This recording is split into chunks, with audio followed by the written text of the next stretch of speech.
Good evening, everyone. My name is Daphna Rabinovich, and I'm thrilled to welcome you to the second Giller Book Club of 2022. This year, we will host 11 book clubs from now until the end of June. Please check our website for the complete list because you do not want to miss a single one. And please make sure tonight to have your Zoom on a side-by-side view for the best possible experience. It is my profound pleasure tonight to introduce you to our interviewer, Joshua Ferris. Joshua was a member of our jury last year and is the author of 3 novels. Then we came to the end, The Unnamed, and To Rise Again at a Decent Hour, as well as a short story collection, The Dinner Party. His latest novel, A Calling for Charlie Barnes, was published in September 2021. He was a finalist for the National Book Award, winner of the Barnes & Noble Discover Award and the Penn Hemingway Award. To Rise Again at a Decent Hour won the Dylan Thomas Prize and was shortlisted for the Booker Prize. His short stories have appeared in the New Yorker magazine, Granta, and Best American Short Stories. And right now he lives in New York. Tonight, Josh will be interviewing Angelique Lelonde, a finalist for the 2021 Scotiabank Giller Prize for her wondrous short story collection, Glorious Frazzled Beings. There will be lots of fascinating questions and a reading, and if you'd like to join in the conversation, please submit a question using the Q&A button at the bottom of your screen. So please join me in a hearty welcome for Josh and Angelique. Hello. Hi, Angelique. Hi, Josh. There we are. How are you tonight? Here I am. I'm good. How are you doing? I'm pretty good. There is a rumor that you're having weather events where you are. Is that true? Yeah, a little bit. Yeah, so we have some bad weather. The power went out or something, and that's a fear for us. Yeah, just a little bit. I think hopefully we'll be okay, but there was some fluctuation, so I might disappear on you. Okay, well, if you do, I think I can handle it. Here's what I'll do, and I'll let everybody know this. I will just sing your praises some more. I will maybe just sort of bore down into one particular story that I really loved. Maybe if you don't go anywhere, we can talk about it directly. Sounds good. All right. I have to say that I got so excited to interview you, to finally meet you and talk about this book that I so love that it blew right past me that I should come up with an introduction for you. I was like, well, nobody needs an introduction to Angelique Lelonde once they read these great books. So, the really fabulous thing, actually, maybe this is why you so thoroughly disappear in these stories. I mean, I imagine there's some autobiographical elements somewhere here or there, but it's just there's so much of the rest of the world is channeled through them that I thought, well, maybe this doesn't even matter. A biography doesn't even matter. Maybe so. But I do have a biography here. It's the one that you printed, so I'm assuming you approved of it. And I'm going to read it, and then we'll get down to chatting. Angelique Lelonde was the recipient of the 2019 Writers' Trust McClellan and Stewart Journey Prize, has been nominated for a National Magazine Award, and was awarded an Emerging Writers Intensive at the Banff Center for Arts and Creativity. Her work has been published in numerous journals and magazines. Lalonde is the second eldest of 4 daughters. She dwells on Gixon territory in northern British Columbia with her partner, 2 small children, and many non-human beings. She holds a PhD in anthropology from the University of Victoria. And here is the book that, it goes funky when you put it up.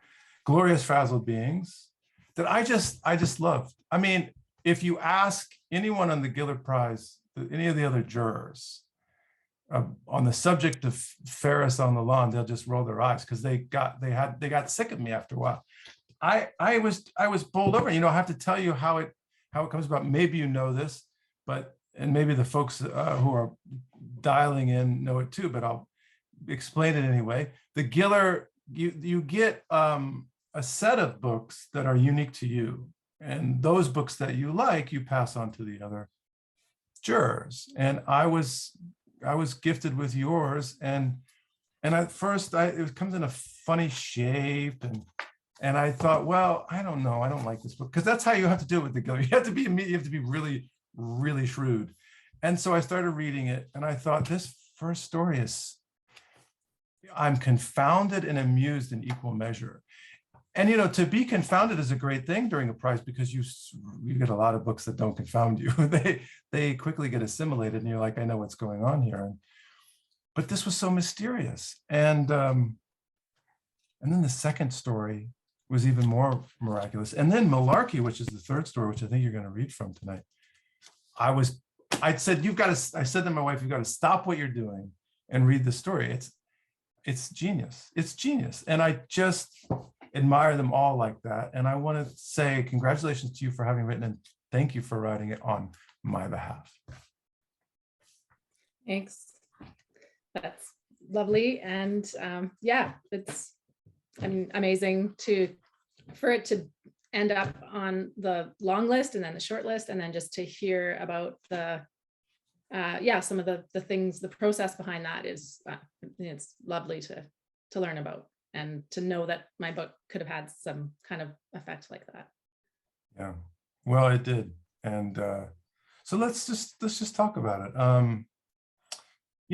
Maybe it would be helpful just for me for the folks listening, and for you too, to just hear what my experience was like with them, because they're really special, and they're unique, and I don't encounter, I really had a hard time arriving at what aesthetic framework I should understand the stories through. They seemed really very original to me. And some of them are more traditional than others, and some of them are really, they work in a mysterious way that I really had to reach back. Like I think of like Robert Walser, but I really mostly thought about Kafka, the extent to which Kafka is mysterious and not really writing for an audience. In any event, at first there's this dimming awareness of like a private language being spoken in your stories, a language of mystery and private intentions that tap into secret realms or unknown realms. And at first it kind of makes the fiction look either mystical or experimental. But quickly then there comes into view evidence of this voracious mind synthesizing a lot of contemporary information into narrative, like issues of gender, politics, family, the environment, and that's just to name really just a few. And then that comes accompanied by this great specificity. I mean, I fell in love with the first story because it's an abstract story about the lady with the big head, but you have a kid out there filming him with the smartphone, and one of his mothers calls him a dickhead. Like there's a specificity to it that sort of, not only are these details of everyday life, but also the most subtle registers of psychology. And so those that like experimental label kind of can't quite make its purchase. And then later I came to feel, I recognized like this enormous spiritual element working throughout that seems to suggest access to the spectral world or higher planes, or just a liminal existence, and what's in the end, I suppose, called wisdom. So I really thought that the way that those things work, it doesn't always, those three elements, the private language, the specificity, and the mystical stuff they don't appear all the time in every story, but your best stories bring them all together and work in this way that just really moved me. So I guess I'm just going to really start with the most basic question that I could ask you, which is, do you have an audience in mind when you write? Yeah. So I thought about this one a little bit because I've been asked it a couple of times and I didn't really know how to answer at first. And at first I thought, well, no, I mean, I'm just writing these stories for myself because I did write these stories just living up here in the Kispiox Valley in northern British Columbia, where there's not a lot of people around. And I did it mostly at a really quiet time. After I finished my PhD, I decided I needed to take a break from everything, and I moved up here to just be like in a closer relationship with the land. And so that was really an opening time. Like, I'd been in academia for so long. I just wanted to be in my body, and I wanted to be on the land, and I wanted to feel the world.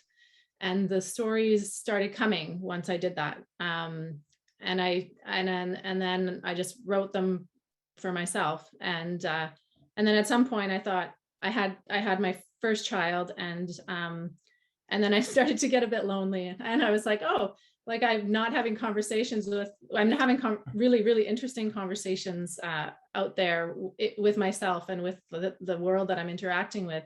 But I feel like maybe I need a little bit more. Like, my baby's wonderful, but like, I don't know. I wanted to reach out. So I did. And then I published Puka, which was the first story that I published. And then it ended up winning the Journey Prize, which was really encouraging. And then I had all these other stories that just got written over the time that I was here. And then I decided to make a book out of them. So I had me in mind and the world and my relationship and all the things I was processing. But I read an interview recently with Kurt Vonnegut, and he said in his interview that he realized at some point he was writing for his sister. And then I thought, well, of course, my sisters, out of anyone in the world, would read these stories and get pretty much everything.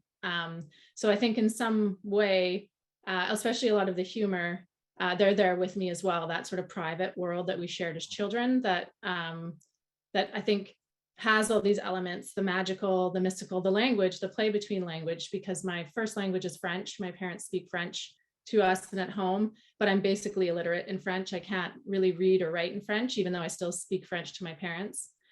So language, and we grew up in an English speaking place. So from a really early age, there was a private language at home and a public language all around us. And I had to learn the rules of the public language while having this private language at home. That my mom also is a very mystical person and has a really profound and deep relationship with the natural world and with place and with animate beings. And so magic was always part of our life in every sort of aspect of being around her.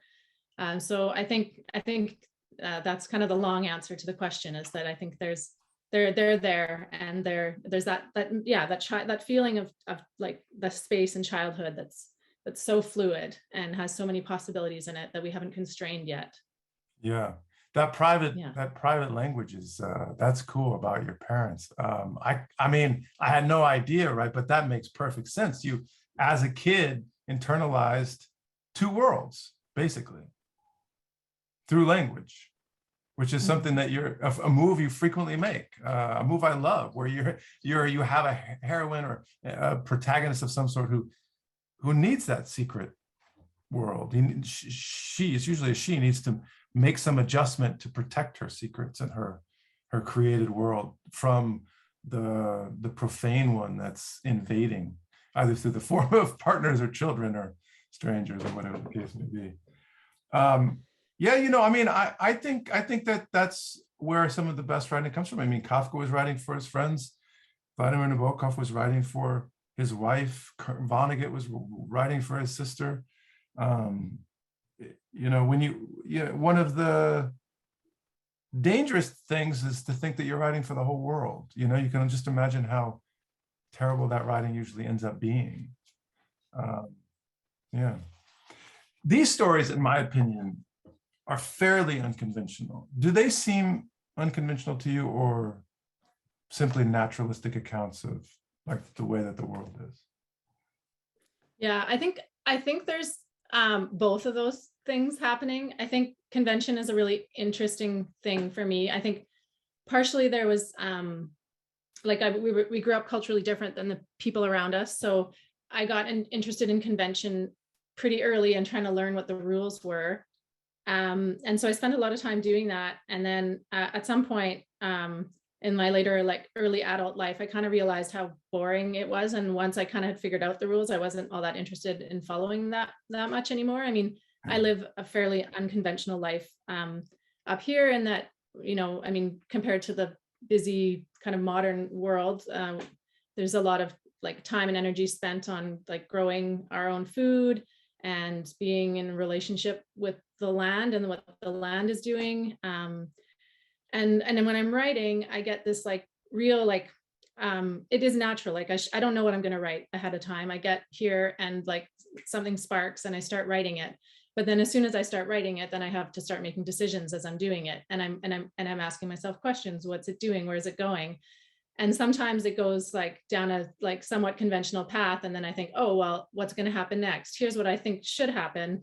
I'm going to do something else. And then maybe other possibilities sort of like arise, multiple ones. And then I have to make a decision about where it's going to go. And I mean, I want to surprise myself when I'm writing, otherwise it would be boring. So I like that aspect of it too. And so I think that like sometimes where the humor parts of it comes in as well. Like I want to bring things in that surprise me, or things show up that surprise me. And those are the ones and the paths I'm usually interested in following. So I would say there's sort of like, I mean, and there's like a real intention as well. I mean, I don't particularly feel that like conventional society is doing a lot of wonderful things for the world. So there's a push against that as well, and a desire to like push at the margins of what's there and what's possible, because so many other things are in fact possible than what we could possibly imagine. And going down just one path is insane and damaging. And so there's a lot of I think some elements of just wanting to push at the edges of possibility, because I think it's necessary for like human and survival on the planet. Yeah. So your narrative choices are determined by what you see in the world, how the world is going. Yeah. Do you and how feel that feels? What's that? And how that feels. And how that feels like on a human level. Yeah. Yeah. So that the narrative does surprise you when you decide to thwart the conventional mode. It surprises Well, you. I don't know if I actually know what the conventional mode is. I mean, I'm coming from outside of literature, right? I'm trained as an anthropologist. I've read a lot, but I'm not trained in literature. I don't have my reading is, my parents are both avid readers. There were books always in our home, but it was always based on proximity to whatever was around. And in a way, I'm like that too. Like books spark and I connect. So I don't have like I mean, I don't have the references necessarily that someone trained in literature would have to know what the conventions are. So in that way, it's like a little bit of that as well, I think. It's true that Puka is the first story you ever wrote? Yeah, no. I've written lots of stories. I've been writing for a long time. It's the first story I ever published. I tried to publish. Yeah. That you sort of brought out of obscurity of the desk and gave to the wider world. Yeah. And it won a big prize. Not bad. That's pretty good. You must have felt pretty good about that and think, well, I'll do some more of these. I'll bring them out of obscurity. Yeah, it was mind-blowing. I mean, it was such a boost to say keep going, because I mean, I know that the stories are strange. I didn't know if anyone would want to read them. Yeah. Can I ask a refinement of the convention / whatever the alternative to that is? Do you resist it? Do you think it sounds like you resist it more by instinct than by design? Like that's where your instinct leads you. Is that fair to say? Yes. Yeah.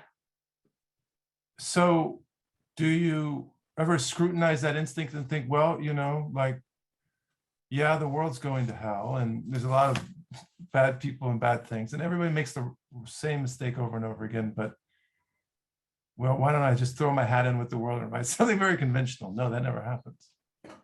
Well, no, I would never do that, because I'm actually in love with the world and I won't believe that it's going to hell. I'm going to keep believing that there's possibility for it not to.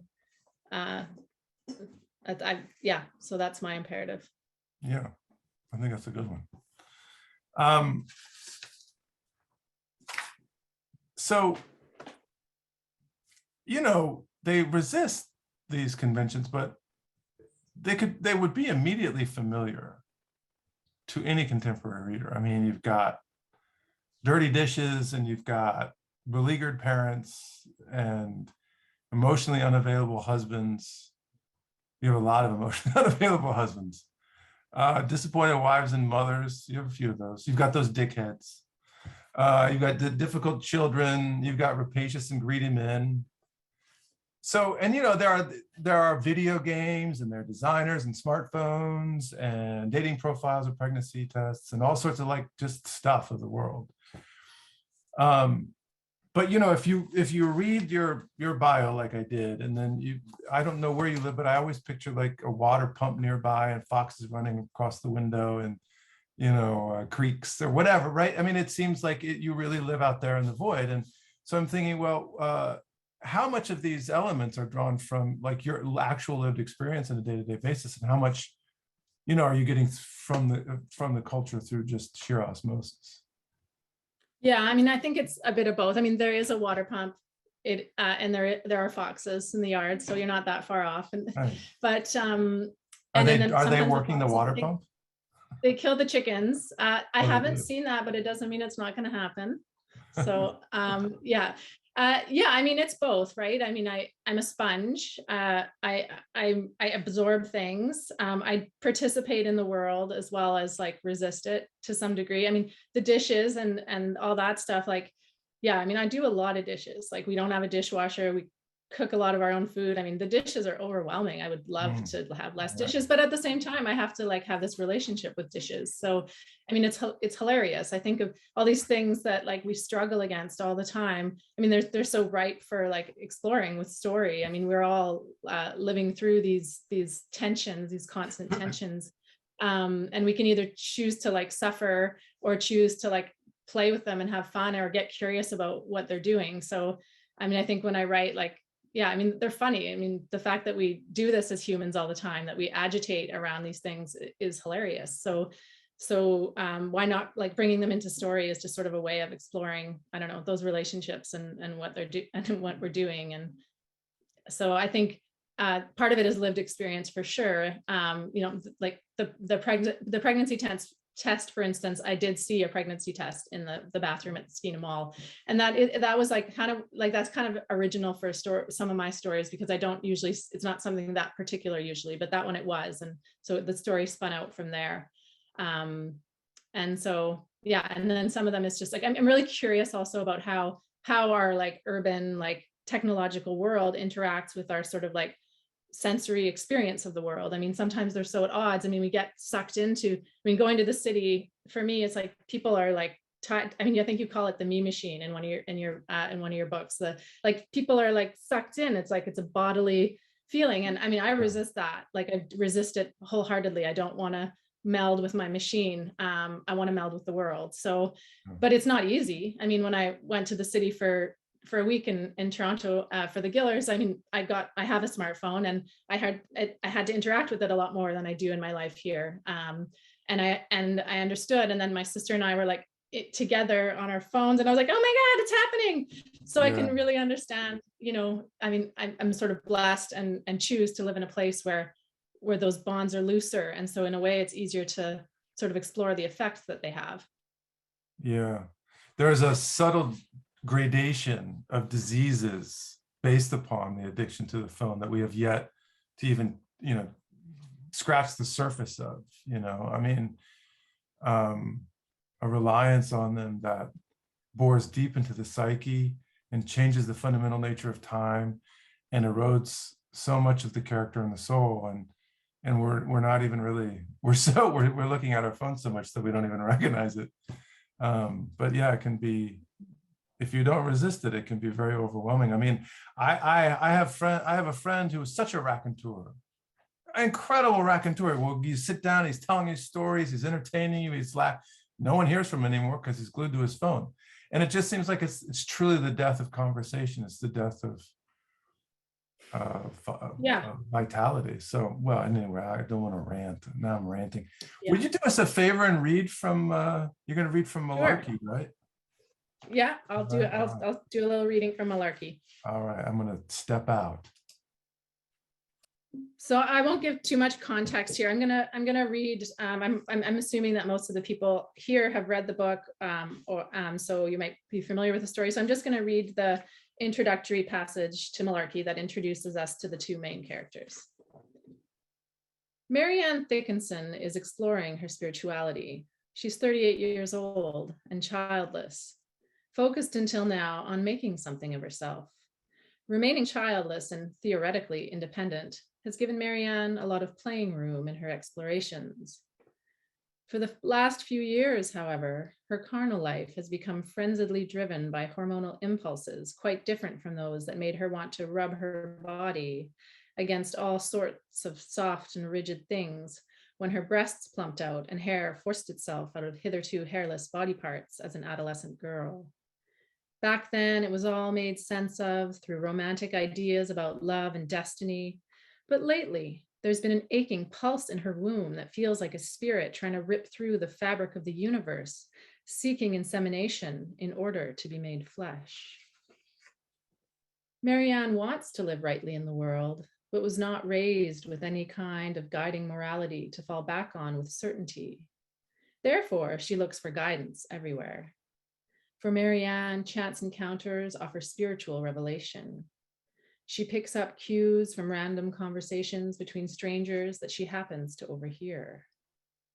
Particular hotspots include lineups at the grocery store, the movie theater, the credit union, the tire shop, cafes, and bus stops. She also jots down quotes from radio programs, Instagram, and podcasts about books and the people who write them. Marianne makes her own interpretations. Once she heard a woman with black hair and long red nails wearing dream catcher earrings talking to a boy about kindness. She wrote in her journal, "Be nice to your friends. Let it mean something. Be kind and good-hearted. Give lovingly without longing for return. Be kind to your friends. Do not pull at their hair and kick them. Offer them snacks just to take them back, or give them snacks and complain afterwards that they've taken from you." Marianne holds fast to this. It allows her to go on living with Deb LaRue. If you asked her, she'd tell you that she loves him like a sheep loves clover, wrapped into its tongue and pushed sideways, mashed into sweet liquid green and fiber in the crush of its grinding teeth. Marianne wants to suck every sweetness from him, excrete the indigestible in little pellets that feed the soil so it can keep growing the goodness of clover on which they can both feed. As his sweetness passes through her, tingling her from the inside, she feels a sense of closeness with the goodness of God's creation. Stop there. That's a wonderful reading. Thank you. That's just a terrific, that's a terrific story. It is such a good story. And, it's about monstrous male obsession and male myopia, which seem to me to be the twin engines by which this world runs. And, I've written quite a lot about it myself. I have never encountered a better document on those subjects than this story. It is incredible what you managed to do in 30 pages. And this is my question. The guy is he's a monster, but you never really stand in judgment of him. The story works in much stranger ways. For instance, you read us an example where she compares her love to this clover sucking by, a wild animal. Like, it's very odd. It takes these odd turns and so forth. How did you not want to judge this guy? And how did you then also go into his world and give us so much of this comic book that he's writing, this massive 7-volume thing? Yeah. I think what comes to mind first of all is just like, women love these men, or men love the men, but I'm writing from a woman's perspective. And so what does that mean when you love someone that doesn't see you and doesn't know that you're there most of the time, and yet there's still the agency of your own love and the power of that. And so that's what Marianne is sort of living with, is this sort of I mean, the reality of her own form of love, and how it hurts, and how it expands, and Dev, like, I mean, he's existing most of the time through Marianne's point of view, so we never really fully see Dev as like a full agent. We sort of see him through Marianne's perspective, and then a little bit through his creation, which he's sort of melded himself into, because he doesn't know how to feel. He doesn't know how to feel the world. He knows how to, he drives himself into this fantasy. At the same time as there's this woman there that's living with him, and wants him to be drawn into a shared world somehow, and he's not capable of doing that. And I mean, I think that's the huge sadness of like heterosexual white male masculinity in our culture, is that divorcing men from their feelings from a very young age makes it very difficult for them to know how to be in intimate relationship with those around them. And that's it causes suffering to themselves, and it causes suffering to those around them, and those that love them. And so I'm interested in that tension, but ultimately Dev's still like a beautiful human in the world. So to judge him is would also not serve the purpose, which is to explore Marianne's love, which has meaning, even if the love like isn't coming back or is coming back in a way that is ultimately harmful to her. And so we're all engaged in these relationships all the time. I mean, I know so many couples that where this dynamic is living out. And I mean, certainly I've been in relationships that have caused more struggle than others. And so sometimes it's not tenable. But yeah, there's something to be said that Marianne knows she doesn't like, there's a world that Dev has that she can't quite make sense of. And I don't know if there's no resolution to that. I mean, it's an ongoing dynamic, right? Yeah, and yet I think about it too, like, you know, I'm raising a son, and yeah, so there's some element of playing through that idea and thinking around how that happens and where it comes from, and so maybe there's that sense of not wanting to judge for that reason as well. I don't know. Yeah, you don't want to give up on the younger generation. Dev himself is probably is lost. Or on I mean, Dev's a monster, but I mean, monsters are also in some ways, there's a part of them that's also lovable. I don't know, maybe, or at least Dev's kind of monstrosity, maybe not all of them. You do something incredibly generous, which I won't give away at the very end, and it's also an example of where you thwart what might have been a conventional ending, and you go into a fantastical, and yet it feels very real to me. Like what happens to men who are much more interested in controlling their worlds than inviting something in that they can't control, is that ultimately they live in that world. I mean, there's no other world for them to live in because they've sealed themselves off.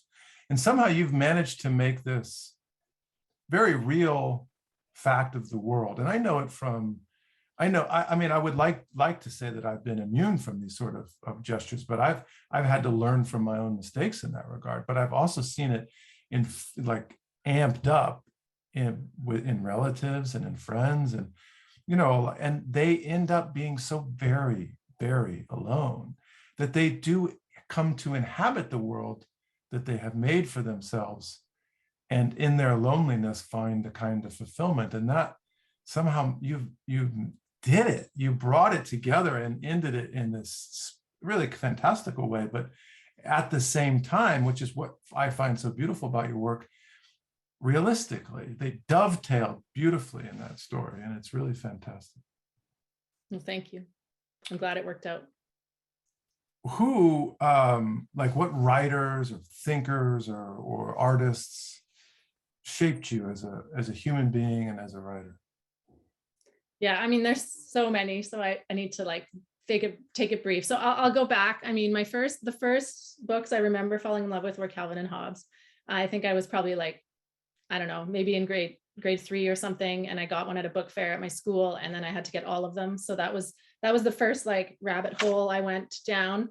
And then embarrassingly enough, it was then Sweet Valley High in high school. So that was a really totally like not in any way connected to my life growing up in a coal mining town. But for some reason, the formula worked, and I got really into that.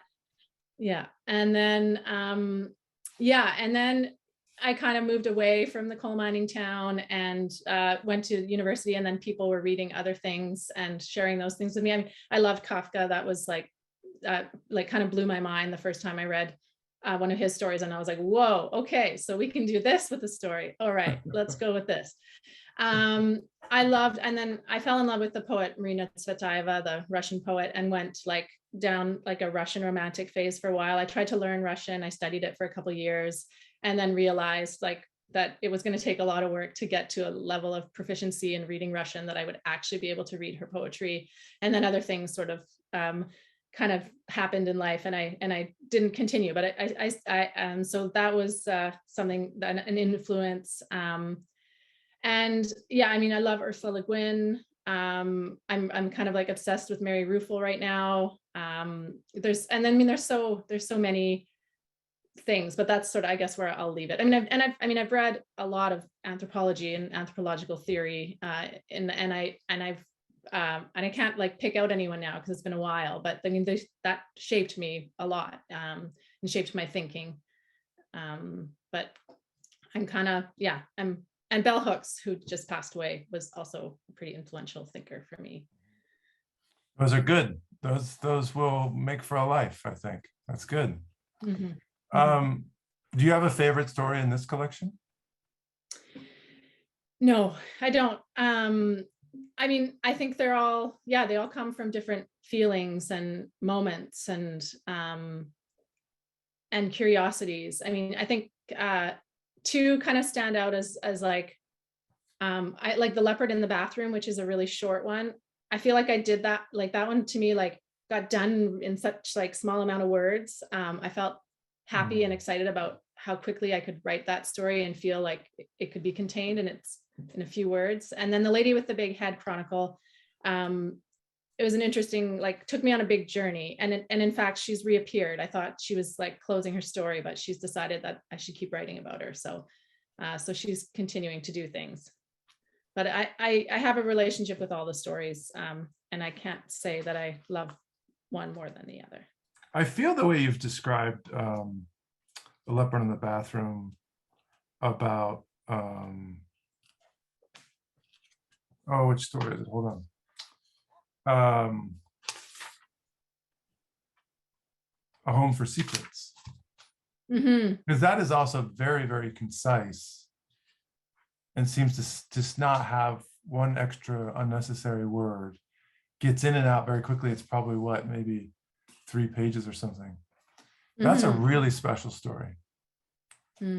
Does one stand out in retrospect as harder to write, or even maybe there was one that was super easy to write than the others? Yeah. I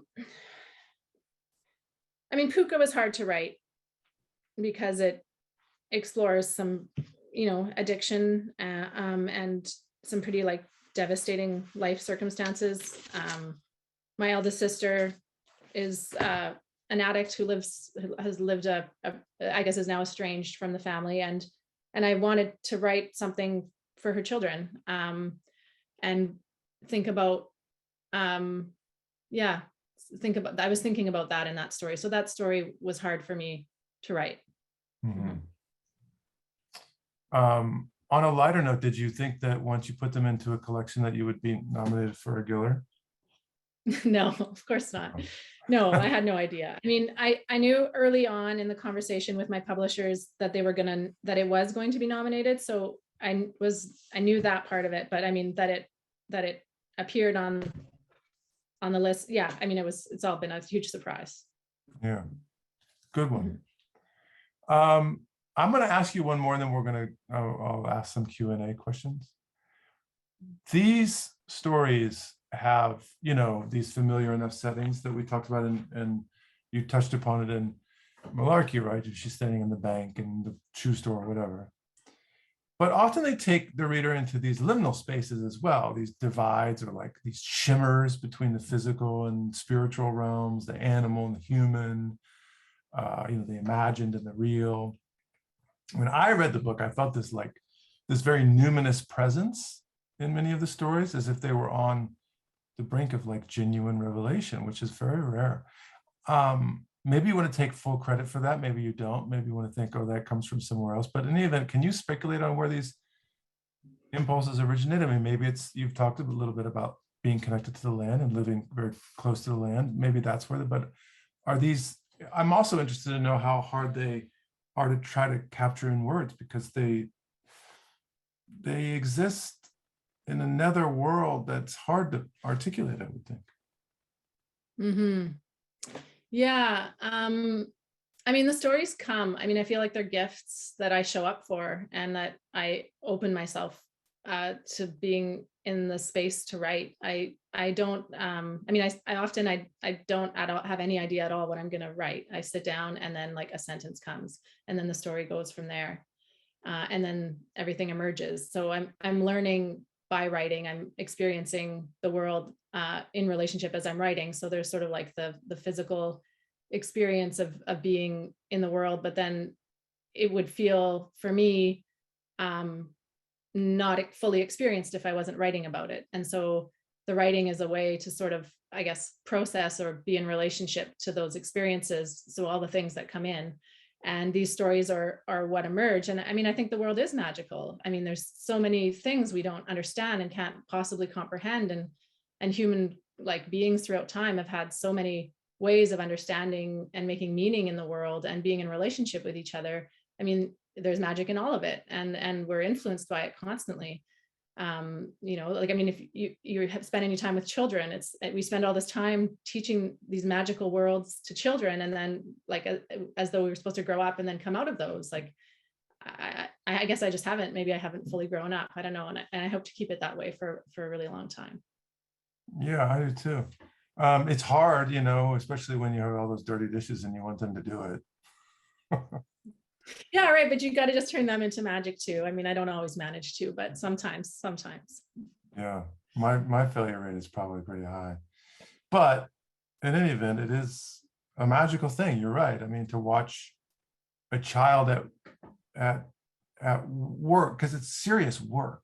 It's play to us, but it's real serious to them. And to see how serious they are, you can see the translation into adulthood has less to do with the, less to do with the object and the continuity of their mindset, because it's the same work that they're, the same expression and the intensity when they're looking at these games that they're inventing.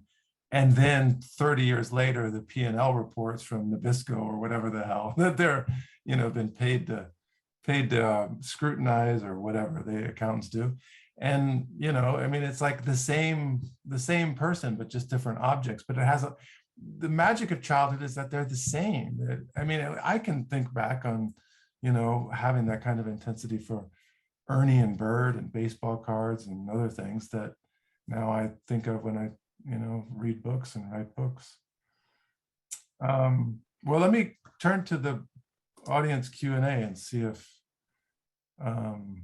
we have a question that's not profane, makes sense. Let's see. Are you also writing these? This is from Anonymous. They didn't want to be known. They wanted to leave themselves out of this conversation. Are you also writing these stories to your children? I don't think so, because I can't conceptualize what my children will be like as adults, and they won't be ready to read them for a long time. So I don't really think of them when I'm writing, although I suppose I'm influenced by them constantly. So in some way they're there, but not in a way where I'm thinking about the stories for them. Mm-hmm. Do you think they will read it one day?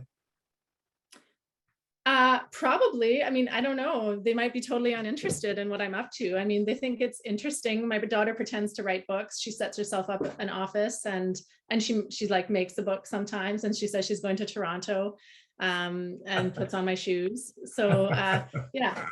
Well, that's cool. I expect they might at some point become interested in their mom's inner world, but for the most part, children are not interested in their parents' inner world, which is okay. Yeah. I don't need that from them. Yeah. This is another one from Anonymous, maybe a different Anonymous, maybe the same. We'll never know.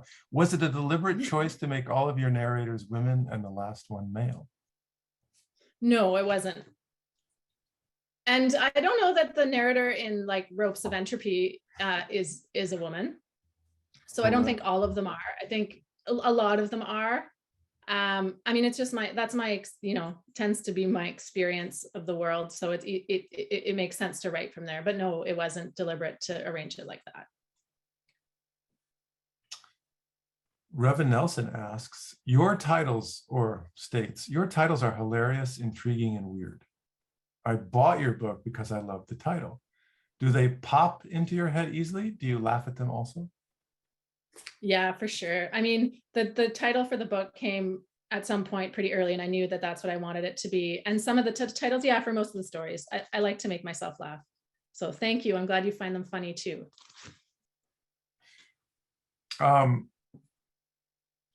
I understand, this is from Louise, I can't see with my glass on, Louise Kilby, who says, I understand you live on, oh, I'm gonna botch this. Americans can't do this, Louise. Gitscan territory? Gitsan. In the Kispois? Kispiox Valley, thank you. Can you tell us about the community development that you've been involved in there? Okay. Well, I have until recently been working for a nonprofit organization called Storytellers Foundation in the community. I'm not going to talk about that too much now because it's kind of pretty separate from my writing, but the living on Gitsan territory is a big part of my experience. I mean, I'm here as a non-Gitsan person and always profoundly aware of like the colonialism that has brought me here and the relationship that I have with the land. And how I'm uninvited on the territory, and that the territory is storied and alive through a culture that I'll never be a part of, and that a community that has suffered a lot from other folks like me being here. So that's always something I'm aware of in my relationship with land, and how to have that relationship, knowing that these things are here and at play. So yeah, I guess that's sort of where I'll leave that. And if someone is more interested in finding out about the work of storytellers, they can look that up and get in touch with some folks there. I'm not there anymore. You have a restless, and a kind of almost obsession to like bringing out, or at least discussing, alternative stories of worlds that have been lost, stories about worlds that have been foreclosed due to greed or mismanagement or whatever. Is that tied into what you've just been saying about the land and being uninvited, searching for alternative ways of thinking about the world? Sure. Yeah. I mean, my mom's family, we were brought up being told we were Métis. It seems now like now that I have a much bigger understanding about who the Métis people are and the Métis Nation, and folks from Quebec identifying as Métis being a sort of a not like sort of a damaging to Métis sovereignty. I don't say that anymore, but my mom doesn't know what her background is. She left home as a young person, and so I don't know what my relationship to her indigeneity is, or what her relationship is. So it's part of my own life experience to have these questions in my mind, and these displacements, and the loss of culture, the loss of story, the loss of place, the loss of belonging. They've all been there from the get-go. So I think about them all the time. At the same time, yes, I guess as an anthropologist too, I spent a lot of time thinking about some of these things in a more academic way, and now I'm more interested in how they can come out as stories so that they can, I guess, potentially be shared with a wider audience than what is possible in academia. Yeah. Kelsey Lavoie says, thank you for your book. P.S. I love the shape size. Kelsey's my pal. Sorry, keep going. She differs with my opinion on that. I like the shape now. I just didn't at the beginning, Kelsey. So I'm with you. I came around to your point of view. Question about your process. Really appreciate your connection with love, loving the world and finding ways to see the lovable parts of seemingly monstrous beings. Welcoming complexity and strangeness seems to be a way into love. Wondering if you have to work at being this welcoming, or if that is something that just comes as the characters and stories emerge or come through you. Oh, I have to work at it. It isn't easy. Yeah. Yeah. And the characters are easier to love than real people. So yeah, I think it's an ongoing task to set oneself to. Mm-hmm. It's a worthy task, yeah. It's a hard one. I mean, I just wrote a whole novel about my father, and only like I spent like 4 or 5 years doing it. It was only like in the last year that I had to realize that I hadn't even imagined him. You know, sometimes the further you get into a story, the more you think about it, the more you get lost to the very fact that there's just some other consciousness you're writing about when you write another character. It's very, very hard to access that person unless you really try. I mean, it's maybe it's just me. I mean, I have inordinate limits to my imagination and to my empathy, but I have to work so hard just to get somebody else's perspective on the page. And I think, my God, if that's what I do for a living, imagine somebody that just never even thinks about that. Like, it's so very, very impossible. It's so hard to do. So it does take work, even for the likes of the story writer. Mm-hmm. Yeah, for sure. And I mean, some of the characters I can't quite get to as deeply, and so they stay minor characters, and maybe later I'll be able to more. And I think, yeah, but I do think about that. I mean, some characters are just easier to write because it's more familiar to me, and those that are less familiar, it's harder for me to write them, which is also part of the reason why I think I can get more go more deeply into female characters, and because that's closer to my experience. Rebecca Evans asks, can you describe how your anthropological studies have influenced your writing? Yeah, I don't think I can do it succinctly. I'm kind of working on a sort of I've worked on a nonfiction book that sort of explores that a lot. I mean, I think the main thing about anthropology, I mean, maybe why I was drawn to it is just like, I mean, it makes you got to be curious about things beyond yourself and other possible realities. And anthropology teaches you. I mean, it's got, if nothing else, that reality is all made up. That we make up reality in really different ways in different cultures, which isn't to say that there isn't structures that determine what our realities are, because there are, and what's possible with our realities. But I mean, we are actually have made up so many like impossible things throughout time as humans, and will continue to do so. I mean, we can't imagine a world beyond the one we know, but it will come, and maybe we can't imagine it. That's what we're doing when we're writing all the time, and so maybe that's why I like writing, and because it allows me to play with the made up in a way. But yeah, I mean, there's such a diversity of experience. I mean, even just the things that we essentially experience in the world, depending on what kind of culture you grow up in and what kind of way you attune your body to the world. So I think I explore some of those things and want to continue to explore them in my writing, and I think in that sense it has been influenced by a sort of like anthropological thinking about what humans are and what they're in relationship to, and sort of what forces influence those relationships. Yeah. All right, you did that succinctly enough, I thought. Let's do one more and then we'll get Daphne back and call it a night. You've definitely worked for your dinner here. Margot Matwichuk says, I'm sorry if I've slaughtered your name, Margot. I was impressed with your ability in the pregnancy test to tell the stories of women from such different places and ways of being with such care and honesty. Did you have particular women in mind when you wrote those stories? Hi, Margot.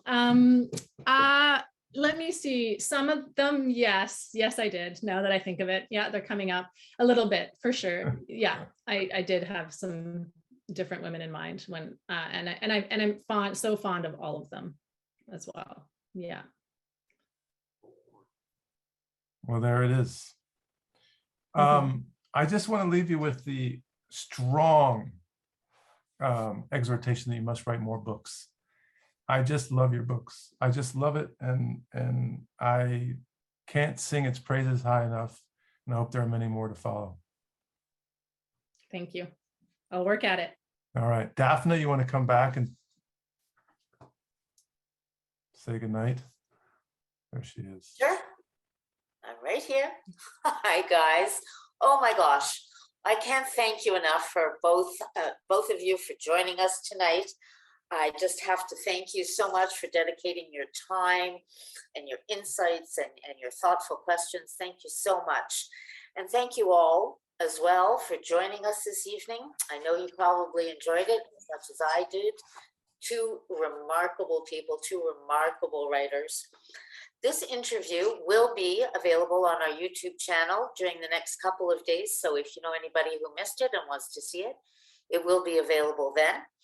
And I want to invite you to join us on February 22nd for our next book club, where Donna Bailey Nurse, who's an author and a literary critic, will interview Chiluchi Onyamalukwe Onubia for her shortlisted Giller title, The Son of the House.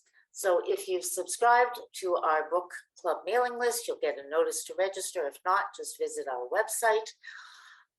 And I look forward to seeing you then. Thank you. Have a great week. Have a great evening or an afternoon if you're on the West Coast. Bye. Bye.